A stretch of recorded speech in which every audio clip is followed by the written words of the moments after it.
Top 5. My name is Chance Brown. I'm going to be your host for today. Top 5 was designed to be a place where industry experts and people around the business world can come and share best practices that agents can then take and insert into their business in a way that would be impactful to their growth and development.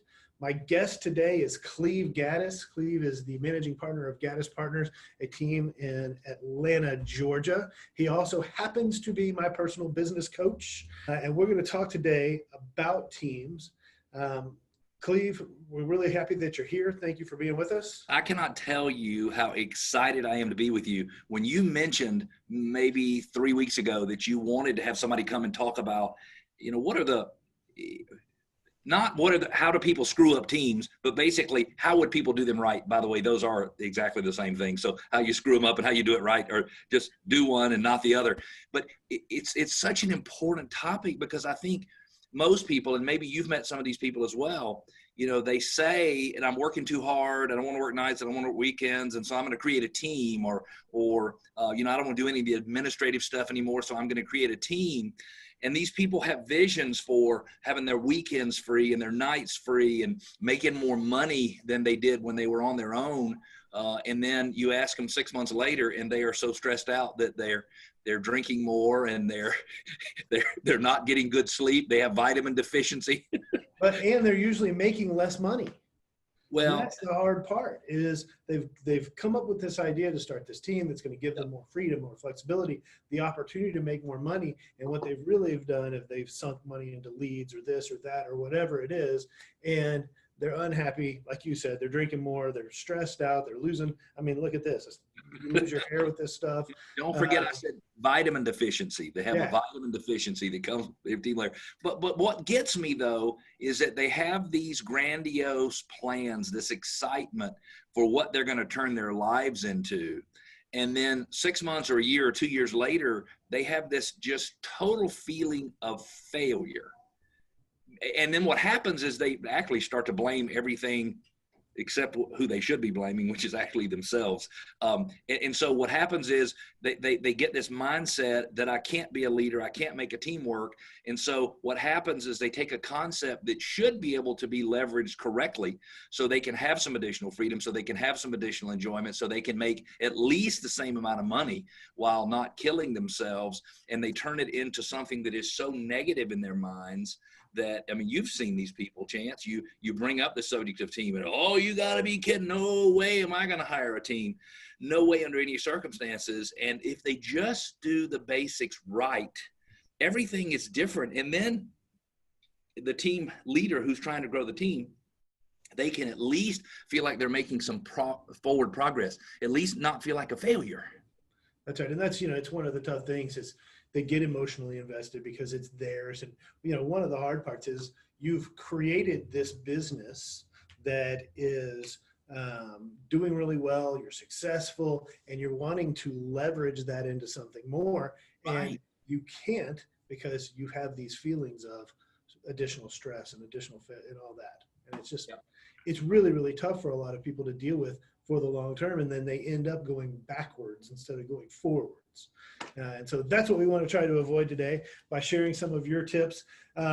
Just to give our viewers a little bit of background information, Cleve's managing partner of Go Gaddis, like I said, they have been one of the top 10 teams in the state of Georgia for the better part of the last decade. That's right. He hosts a radio show. He's a business coach.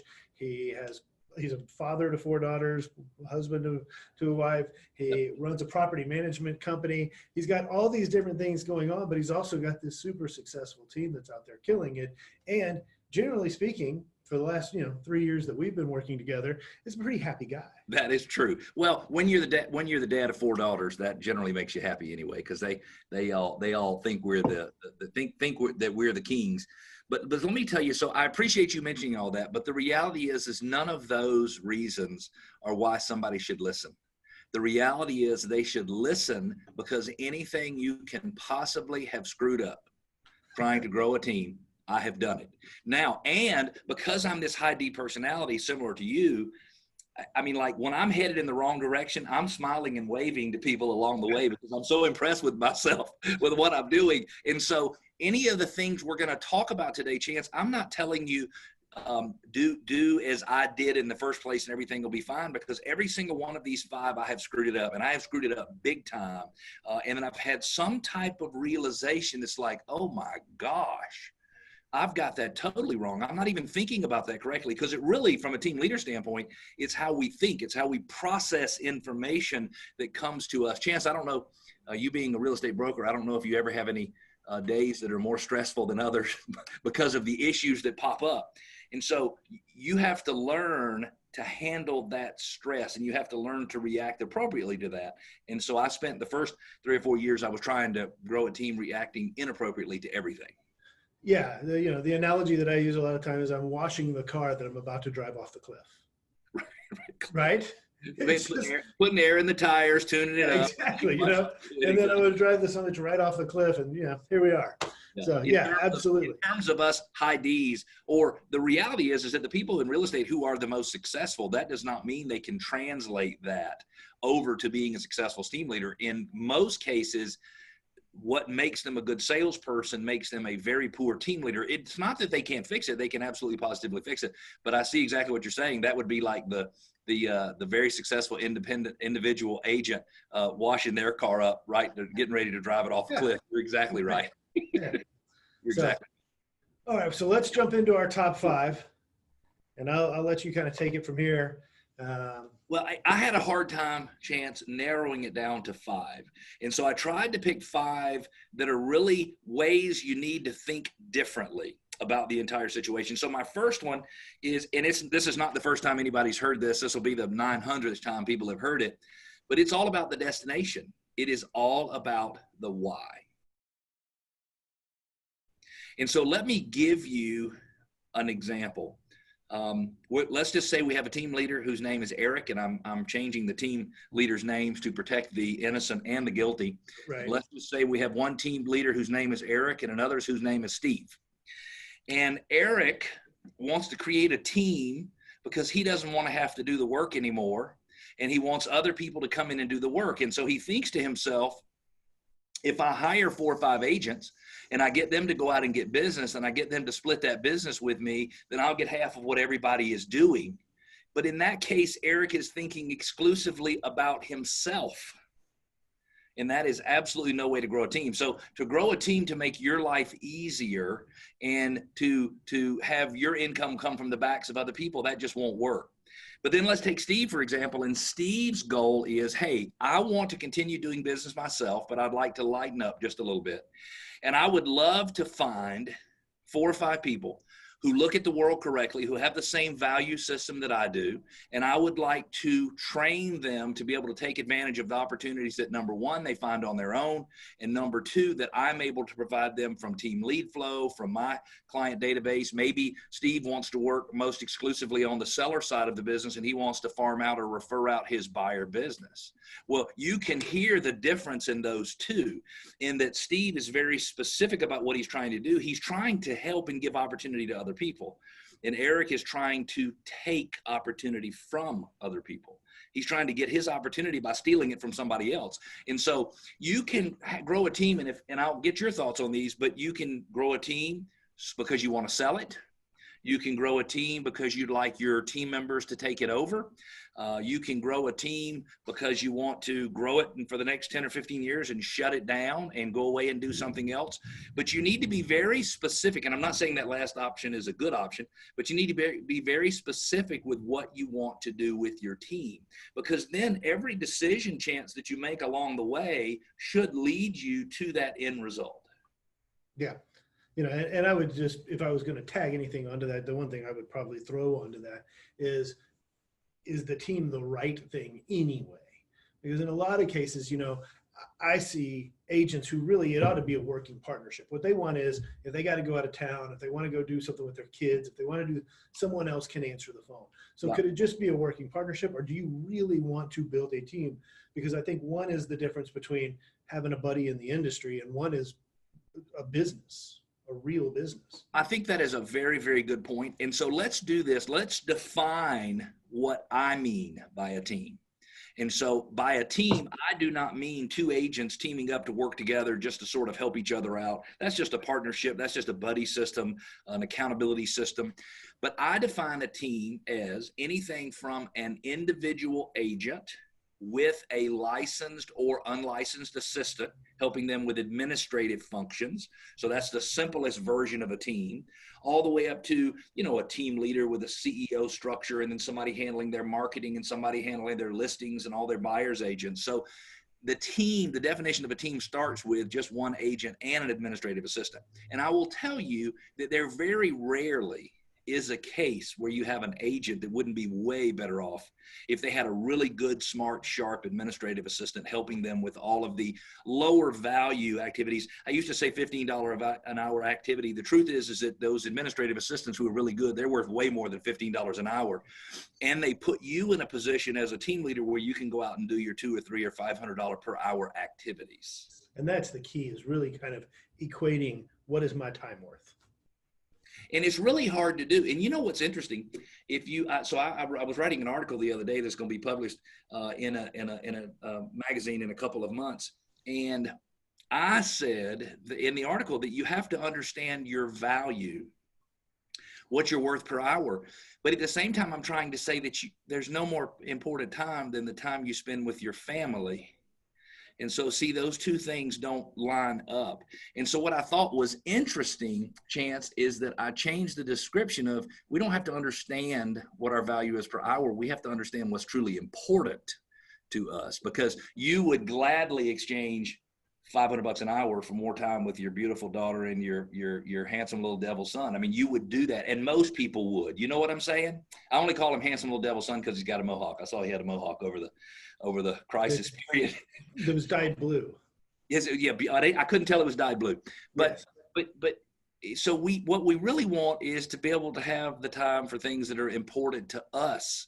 And we do so many things that nobody cares if you do. So as an example, as a team leader, nobody cares if you prepare the pre-listing package. Nobody cares if you prepared all of the pricing information. Nobody cares if you, for example, go out and take the photos of the property, or if you put it in the listing service, or if you set up the drone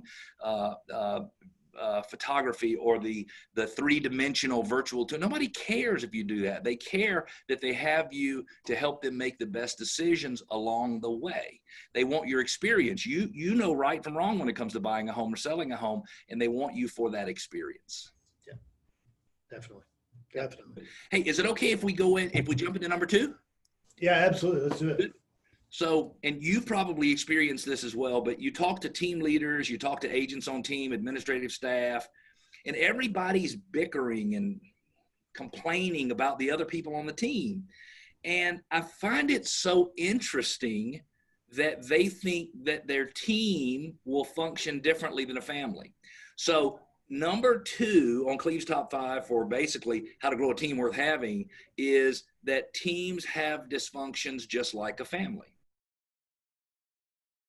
So as a family, you understand that you have dysfunctions and you work towards solving those dysfunctions.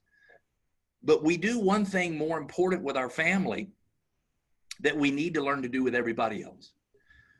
With your wife, with your kids, with your in-laws, with whoever they are, you give them the benefit of the doubt first.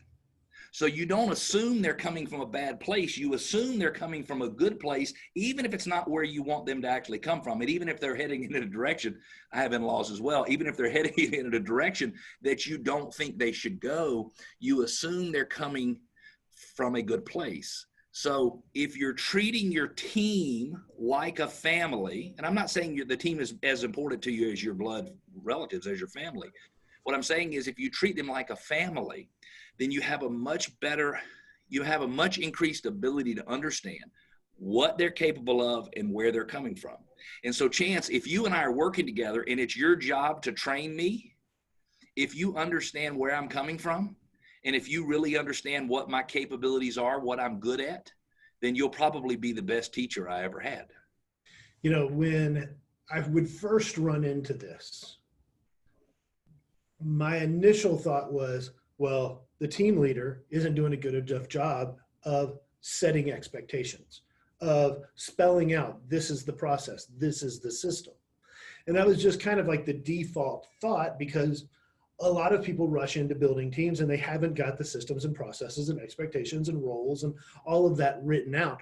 But what I have realized over time is that that's just human nature. It's just the way it works in family or in business.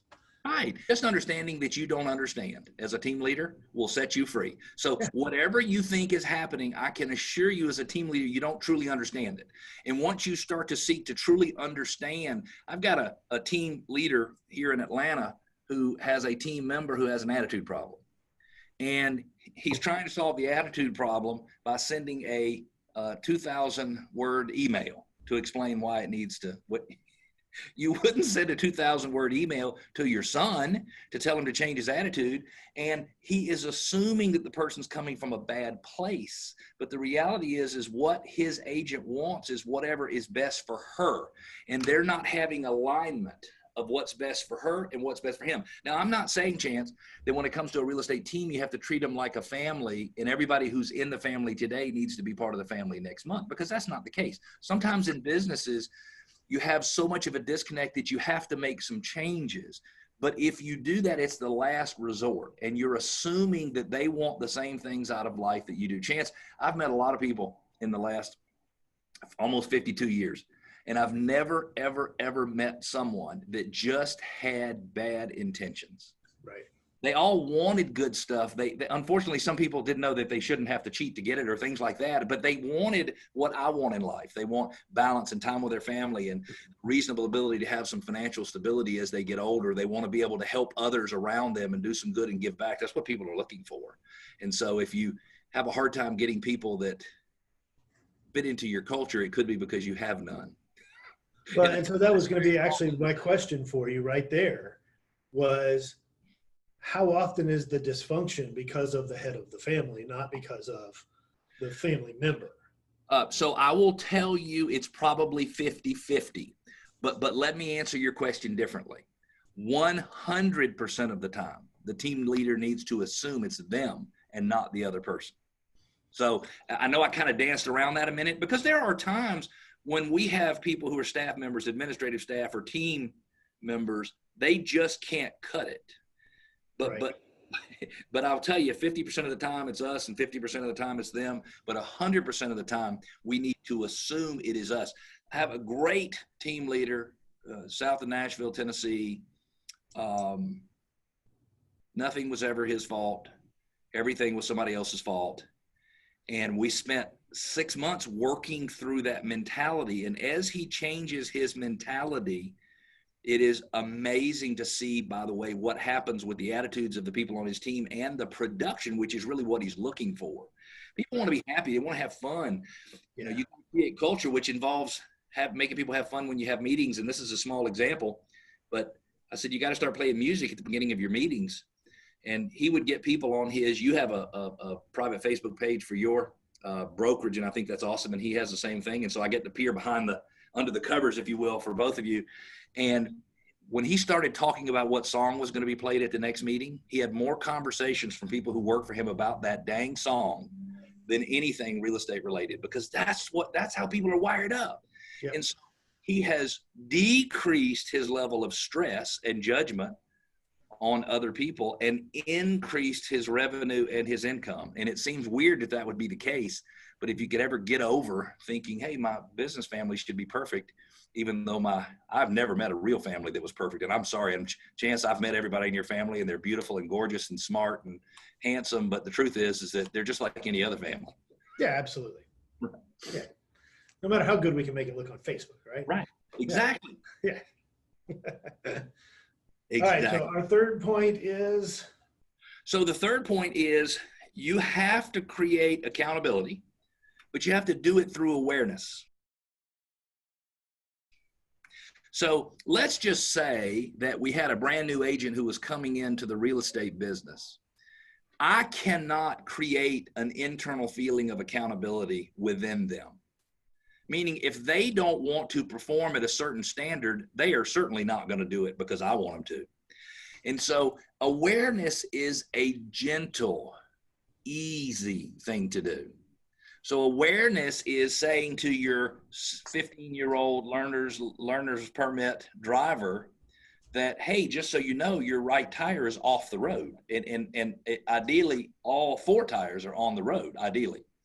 That's creating awareness. Creating accountability is, if you don't get back on the road, I'm going to take this car away from you. You're never going to get the keys. And we know, and Chance, I know you don't have kids that are quite old enough for that yet, but you're coming up on that. Real quick. And creating awareness, because they're going to measure themselves because they want to measure themselves against what you give them. And they have to have that internal motivation. And so there's really 5 keys. And I don't know, I was thinking that we would jump into your brokerage's training center, and maybe we'll do that for one of them, but I don't want to do it for all 5 if that's okay. But you have to have a system for teaching people what to do. And there's really 5 basic systems. And anybody who is out there, Chance, I guess if they reached out to you, you'd probably share these with them because you have copies of all of these. But number 1, you must use a lead tracker. And the reason you must use a lead tracker is because it's the same reason that a grocery store must use an inventory control system, because they got to know how many people are coming in to buy Wheaties this week. And they know that by the number of people who bought them last week and the week before and the week before. And that's how many boxes of Wheaties they order. And I know it sounds strange, but you have to feed a real estate business with a certain number of new prospects on a monthly basis. We recommend, and I know you recommend, that number is 25. In some cases, it's 25 to 30. So as a team leader, the first thing you can do to help your agents be successful is you can help them be fully aware every single day of the number of leads they're bringing into the system. And I would use a lead tracker in order to do that. If you don't mind, let me share the screen. And where they're coming from, right? Because you want to know where you can allocate more resources, time, effort, so that you can draw more leads from those places. You are exactly right. So I'm just going to pull up the On-Demand Learning Center, which is your training center. And there is a program called Rising Agent Mastery Program, which is a training program for all new and experienced agents. If somebody's listening and their business is not where they want it to be, the RAMP program is where they need to go. One of the best programs I've seen. And I'm just going to go to the beginning of week 2. Sorry, my internet's a little slow today, but go to the beginning of week 2 and see there's a video right here. And so your people who are learning to track leads are learning to do it through a lead tracker. And so they'll open this video. We won't play it here today, but it's a whopping 9 minutes and 26 seconds, meaning we're asking them to invest 9 minutes and 26 seconds today. And then we're giving them the lead tracker document that they can use to start tracking all of their leads. And so let me make a copy of this. Oh, good. My internet's going a little slow, but it shows how they will track their leads. And it allows them to go in and have summaries of where did all the leads come from. It allows them to look at charting of, the lead sources, and it lets them to look at the production. Where did the sales come from the lead sources? And so step number 1 is you must use some sort of a lead tracker. Yep. The next thing is daily success habits. You have never had this problem, Chance, but a lot of people do. And so you understand it's what you're doing every day that produces your results 60 days, 90 days down the road. You get that from a real estate perspective. You've never celebrated last month's closings for the next 3 months while you went broke in the process, which unfortunately a lot of people do. Yeah. And I hate to say that, but your average real estate agent, they have such an exciting personality that unfortunately they're kind of like this: high one day, low the next, high one day, low the next. And that's why people love them. And that's why people want to work with them. The issue is that in order to produce consistent income, and if somebody's out there listening and they can relate to, oh my God, I made 10,000 last month and then 0 for 3 months and then 14,000. And then I made negative 3,000 because I had, to pay some expense I didn't know about. I mean, nobody wants to be on the earnings or revenue roller coaster. Nobody wants that. And so what we have to do is we have to learn to celebrate the activities today that lead to results tomorrow. And so we've created, go ahead, Chance. No, I was just going to say, you say that I've never done that, but honestly, I have. I'm the first one to get call reluctance. I hate making phone calls. Okay. I hate doing that. And so having that piece of accountability for me, even if I'm not going to go out and get, the prescribed number of points for the day, Yep. but I need to make these 5 things. I have to be very, very deliberate about that, or it's the very first thing I'll put off tomorrow. It is so easy to do. I mean, it Yeah, is super, so super easy. easy. Yeah, absolutely. So, I can take something that is entirely inconsequential and make it seem like a really big deal so that Yep. I don't have to do the thing that I'm uncomfortable doing. And what's interesting is, and this is a topic. I don't know if you're interested in having me back, but we got to have another conversation, because we've got to talk about the real 5 top strategies for eliminating call reluctance. Because when people are reluctant to call, it's because they have an increased understanding of their importance in the world, meaning they think they're more influential in the process than they are. And the reality is, we're just trying to find people who are planning to buy or sell a house on their own, separate from us, and convince them to use us. But let me show you here on the new habits. This is the Creating New Habits video.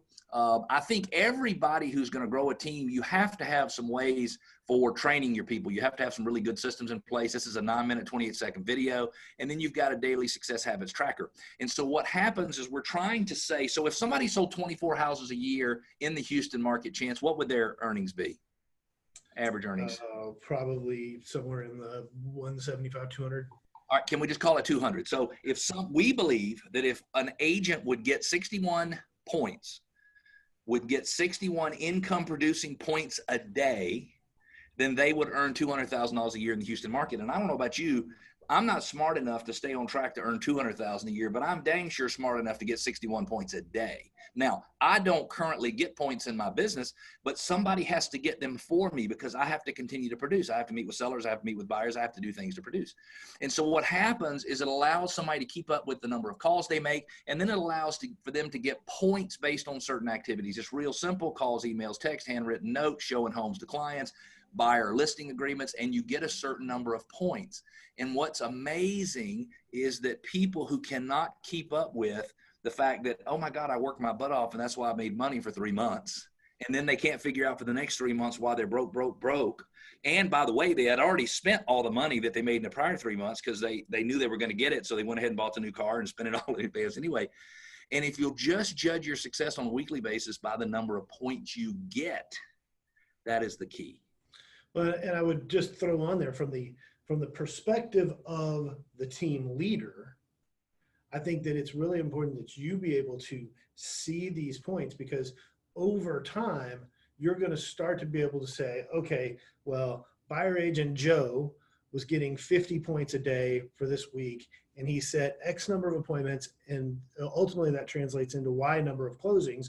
And so you're able to say, for every 10 phone calls you make, you're getting a closing. Or whatever the number is. Right. If you want to go out and make this much money this year, this is the number of phone calls you're going to have to make. Yep. Phone calls, text messages, whatever it is. Well, and then as a team leader, you're having a meaningful interaction that says, if you're not happy with where you are, change these activities or continue to do these activities, and this will happen. See, that's helpful. But what a team member hears is, Chance, you haven't sold anything in a few months. And I'm just going to pretend here for just a second, because I would never say this, but I mean, are you stupid and lazy? I mean, is it one or the other? Are you both? That's what they hear when we go and get onto them. And by the way, I listen to how sometimes team leaders talk to people, and I think I would feel the same way. And so this is a positive, proactive way to work with them. Let's cover 3 real quick things. Go ahead, Chance. Oh, no, that I was just going to talk about the term accountability for a second, because, Please. I think accountability in a lot of cases has been equated over time with punishment. And I think that if you're coming from, going back to your first point where it's all about the destination, Yep. If you're coming from a position and your team member knows you're coming from a position where you have their best interest at heart, where you're trying to help them get better, to do more, to have more freedom, to have more flexibility, all of those things, then accountability is really me caring enough about you to hold you accountable to the things I know you're capable of. So, and I hope anybody who's listening to this really paid attention, because if I hold you accountable through awareness for your benefit, you will give me permission to do that all day, every day, and 3 times on the weekend. Because if I'm like, Chance, You said you wanted to buy an investment property and we're not moving forward with that. And what are we doing? I'm not going to make you feel inferior by pointing out that you're falling short from your personal goal. And I'm going to say, Chance, why are we falling short and what do we need to do to get back on track? And it makes all the difference in the world, the difference in the world. Let me tell you, and I'm going to combine two things. We need to make sure that everybody has a good system for categorizing leads and for managing their CRM. We have an agent here in Atlanta. Her name is Debbie Liggett. She's been in the real estate business for 27 years. To say she understands real estate, Chance, would be an understatement. She likes to travel 4 times a year, go overseas to ride horses. She doesn't like to work nights, and she doesn't like to work weekends. She also hated to categorize leads and use her CRM, so she had a problem. Now, we figured out how we could get her to $100,000, $150,000, $125,000. She wanted to get to $150,000 to $200,000. And she realized that if she would just do 2 things. Number 1, categorize every single lead that flows into the system as either an A, a B, or a C. That is somebody who needs to buy now, you have an appointment with, somebody who needs to buy within the next 90 days, you follow up twice a month, somebody who needs to buy in 90 days or longer or sell in 90 days or longer, you follow up once a month.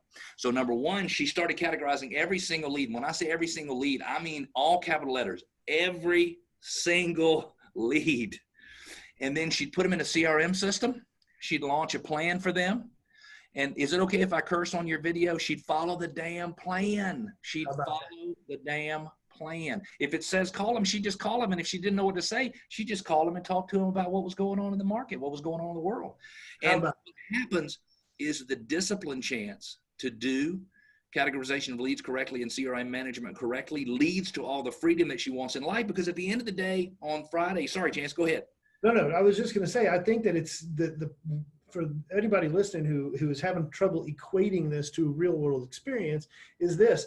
I don't think that there is a real estate agent in America who's been at this for any period of time who hasn't had that client they've been working with that's walked into a builder's model and bought a home without them, walked into an open house and bought a home without them. Absolutely. And it's just, and almost always you're like, damn, I was going to call them last week and I didn't, and blah, blah, blah. ABC or whatever that classification system makes sure that those things don't fall through the cracks. And that's the key to me. It's huge. And so as a team leader, I need to make sure you're aware, and you and I need to probably have a sit down and take a look at your CRM at least twice a month. And I need to ask you 4 or 5 questions. We can talk about that at another time. And the last thing in terms of creating awareness, accountability through awareness, is you need to have a good program for following up with your SOI, a top 50 program. That's what we promote. And you need to have the 50 people who are most likely to give you referrals. You need to have some deep conversations with them and connections with them on a monthly basis. And the reality is you as a team leader, if you, number 1, make sure they have 50 people categorized as top 50, what a novel concept. And number 2, make sure that the date of last contact is no more than 30 days in the past. And number 3, that they have a topic to talk to people about on a monthly basis. What's amazing is that if you tell somebody, here's some valuable information, you can share it with everybody, they're a lot more eager to call people than if they're calling going, hey, Chance, do you have a referral? Chance, are you going to buy? Chance, are you going to sell? Chance, are you going to get your investment property? Chance, do you want this? People don't want that. But if I called and said, hey, Chance, let me tell you what's going on in the Houston market. Let me tell you what we can and can't do from real estate. Let me tell you about mortgage forbearance. Let me help you. The odds are when it's time for you to buy or sell, I don't even have to say anything. You're going to say, Cleve, can I stop you right now? My wife and I are planning to go over and look at the new home community on Sunday. Can you meet us over there? That's what happens. Yep. That's what happens. So right. two additional things, and I know we're running long, and I hope it's good information. But number 1, you have to understand that when you perceive something one way and somebody else perceives something different, that the difference is not just in the difference.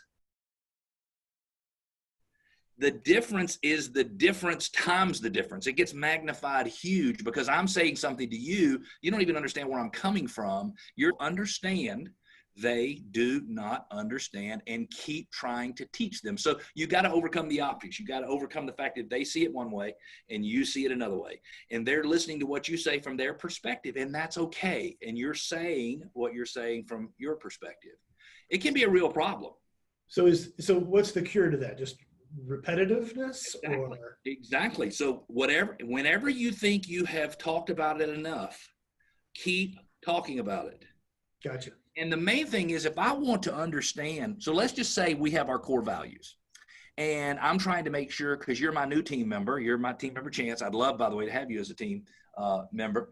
By the way, it's not a little recruiting employee. So, but so I'm telling you, okay, you need to understand these core values. If I really want to understand where you're coming from, I'll get you to tell me a core value, and I'll get you to tell me what it means to you.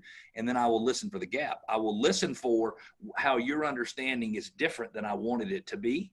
And now you and I can have a meaningful conversation, not right then, but at some point to help you better understand. So I have to watch you. I have to see you in action. Got you. All right. So point number 5, and these, this statement that you're about to make is has a very, very deep meaning for me. So I'm going to let you take it. Well, I'm going to have, now you've got me curious, which means I have to know your meaning. So it's not about you. And so let's start. You've got a story. I'd love to hear that first. And then I'll tell you real quickly kind of what that means to me. I've told this story to people before, so some people who are watching this are going to have heard it before. But I graduated from college, and I grew up in the era of Reaganomics and Alex P. Keaton, and I had these huge ambitions that when I got out of college, I was going to be a millionaire by the time I was 30, and this and that and whatever. And how'd that work out for you? Was it work? At the ripe old age of 24, yeah, completely disappointed with my progress in life. I'm sitting on the floor of my shitty apartment that was like a $350 apartment. Is that a specific floor plan for an apartment? A shitty? Yes, it is. In this case, it was. And I'm not happy with where I am in life. Mm-hmm. And I had this bookcase in my apartment, and one shelf of it was filled with these religious books that my mom would bring me. And as it turns out, as I was going through college, as I was going in my early 20s, I was less concerned about my spirituality than I was about, the dollar beer special at the bar and whatever else. I don't think that your situation in college was unique, by the way. No, it wasn't. So just out of dumb luck, I reach over and I pick up this book off the bookshelf that my mom had left for me years before, that I'd never touched, that just was decoration on this bookshelf. And it was a book called Purpose Driven Life. Oh. Sold a zillion copies. Rick Warren's super famous because of it. And I will tell you, I read the first 4 words of it and never picked it up again. And the first 4 words of that book are, "It's not about you." Yeah. And it changed my entire perspective of what I was hoping the world was going to give to me versus what I could provide to the world, and being of service to people as opposed to being in a place of expectation from people. And that's my "it's not about you" story. So, it's such a beautiful story. I thought I was going to be all that. Turns out I was not all of that. So I'm sitting around drinking too much, eating too much, feeling sorry for myself, whatever the bad things you're not supposed to do, sort of what could, by the way, spiral out of control. I mean, there are people who spiral out of control there until now. I believe, by the way, talk about spirituality. It probably wasn't by accident that you pick up that book, and I don't want to get into that stuff today. I'm okay with what everybody. I'm okay with what everybody believes. But the cool thing is that when you understand it is not about you, then and only then do you have the chance to influence people around you. Yeah. Because the reality is, Chance, I watch what you do as a leader, and because of your charitable giving and because of a lot of the things that CBNA likes to do, you really get people inspired to move in the same direction where you're going. But the reality is you're not doing it because it's good for you. You're doing it because it's good for the people you're helping. You're doing this because it's good for the people who work with you. And so I would love to give you more meaning to it's not all about you, but no matter what you're talking about or who you're talking with, whether it's a seller, a buyer, an administrative assistant, a listing partner, a runner, a buyer's agent, anybody, it's not about you. It's about them. And if you'll make the conversations you have about them instead of about you, make all the difference in the world. And if they think differently, Chance, just one last thing. If they think differently than you, then you care about them and you make it about them and you continue sharing your vision for them and your vision for the company. And you'd be surprised if you make it enough about them, eventually they will catch it. And when they catch it, they'll have it permanent. Yeah, you know, I think one of the words we've been using a lot recently as we've kind of gone through this whole coronavirus scare and the stay at home and everything else, the word that's kind of come to the forefront Yeah. has been empathy. Mm-hmm. And being very empathetic to the situation and how people feel. And even if you aren't feeling sick or you're not feeling scared or whatever it is, putting yourself, you know, in the place of those other people and kind of feeling what they're feeling. Yeah. And I think that that kind of ties into that. It's not really It's the about same you. thing. And by the way, let's Service without acknowledge that being empathetic is harder in Texas than it is in most states. And I love Texas, by the way. I'm from Georgia. I love the great state of Texas.